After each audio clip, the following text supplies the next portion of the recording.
प्लॅटफॉर्मवरती सहर्ष स्वागत आहे. तर आज ज्या ठिकाणी आलोय कडलास गावामध्ये आलोय, तालुका सांगोला, जिल्हा सोलापूर. पाटील म्हणून युवा शेतकरी आहेत. गेल्या 7 वर्षापासून ते बोर या पिकामध्ये खूप चांगल्या पद्धतीने उत्पादन घेत आहेत आणि त्यांचा हा साधारण 1.5 एकराचा प्लॉट आहे. आणि 1.5 एकरा प्लॉटमध्ये 20 बाय 20 फुटावरती त्यांनी 7 वर्षापूर्वी उमरान या व्हरायटीची लागवड त्यांनी केलेली आहे.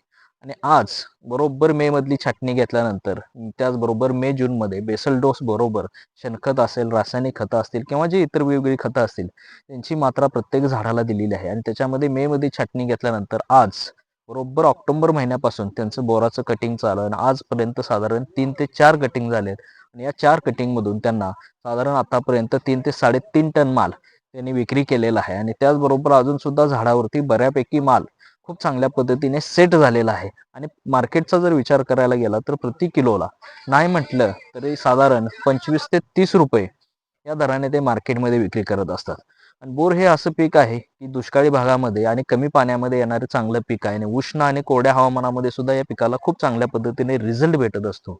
आणि ह्याचा किडी आणि रोगावरचा जर विचार करायला गेलं तर याच्यावरती आळी आणि त्याचबरोबर थ्रिप्स या किडीचा प्रादुर्भाव होत असतो. आणि रोगामध्ये विचार करायला गेलं मिल्ड्यू असेल किंवा अँथ्रॅकनोज असेल तर ह्या रोगाचा प्रादुर्भाव होत असतात. आणि ह्या रोगांचं नियंत्रण करण्यासाठी ते अल्टरनेट 8 ते 10 दिवसांनी वेगवेगळ्या कीटकनाशक आणि बुरशीनाशकाचा स्प्रे घेऊन खूप चांगल्या पद्धतीने ते किडींचं आणि रोगांचं नियंत्रण करत असतात. साधारण 8 ते 10 दिवसाला ते कटिंग करत असतात आणि लोकल असेल किंवा इतर मार्केटला त्याची विक्री करत असतात आणि त्याच्या माध्यमातून खूप चांगलं उत्पादन घेत असतात. तर सर्व शेतकरी बांधवांना हा व्हिडिओ कसा वाटला कमेंटच्या माध्यमातून जरूर सांगा. धन्यवाद.